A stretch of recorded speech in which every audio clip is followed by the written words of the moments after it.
Jessica Horn, bonjour. Bonjour. Pouvez-vous nous présenter un petit peu cette entreprise Innocell? Oui, alors Innocell est une entreprise française qui a été fondée il y a maintenant plus de 3 ans. Notre cœur de métier, notre innovation, c'est la pile à combustible de forte puissance, donc 300 kW, très compacte, très réactive, sur les plus hauts niveaux d'efficience du marché aujourd'hui.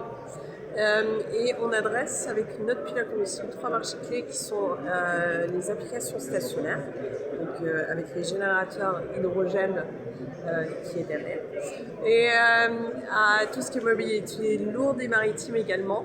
Donc ici à Evolution, on est en train de mettre en avant nos applications ou notre générateur hydrogène qui est intégré avec un de nos systèmes piles. Donc on a le Gen Z300 qui fait 300 kVA.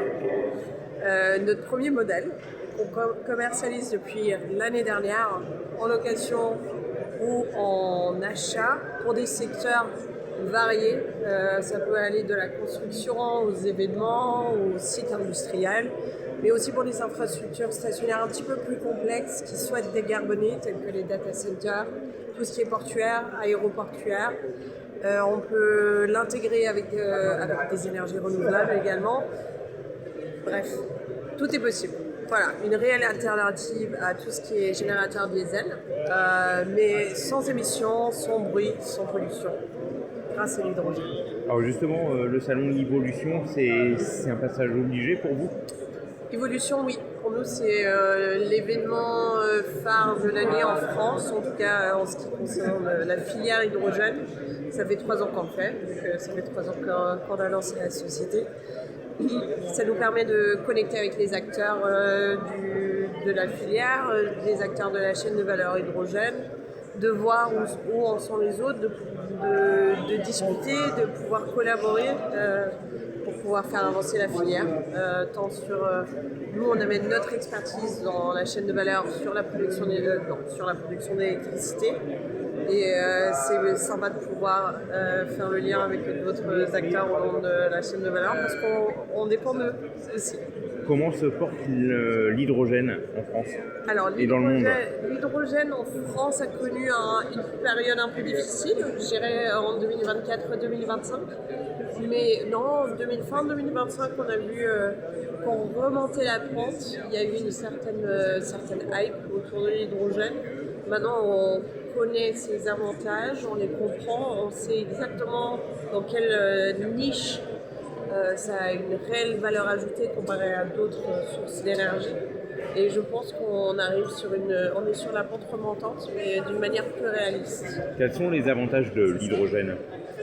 Alors si on est en train de faire un comparatif avec d'autres sources d'énergie, par exemple, si on prenait des batteries, par exemple, qui est une solution très, très fiable, très efficiente, sur des plus faibles puissances, l'hydrogène, une fois que la batterie est un peu limitée, on dirait, au niveau de la puissance, des besoins de la connexion au grid, c'est là où l'hydrogène rentre en jeu.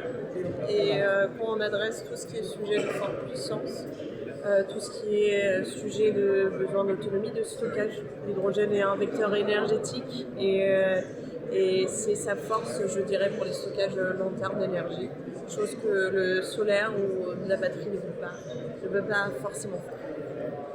Et les inconvénients? Les inconvénients de l'hydrogène, aujourd'hui, on va dire les plus gros challenges, si on parle de la filière hydrogène, se trouvent surtout dans l'infrastructure. Le coût, la perception du marché, les gens ne sont pas forcément convaincus par l'hydrogène. Je pense que ça a une mauvaise réputation. Ils voient ça comme quelque chose de dangereux alors que ça ne l'est pas. Tout a été mis en place pour le rendre aussi safe qu'un générateur diesel, si on est bien à faire un comparatif. Mais il y a besoin d'une harmonisation, on dirait, sur la politique, sur les standards, sur les lois qui sont passées, parce que chaque pays a un peu ses règles sur l'hydrogène. C'est normal, c'est quelque chose de nouveau, mais voilà, je dirais ces facteurs-là, au niveau de l'infrastructure, le coût, la perception du marché, les lois qui passent, mais on y arrive.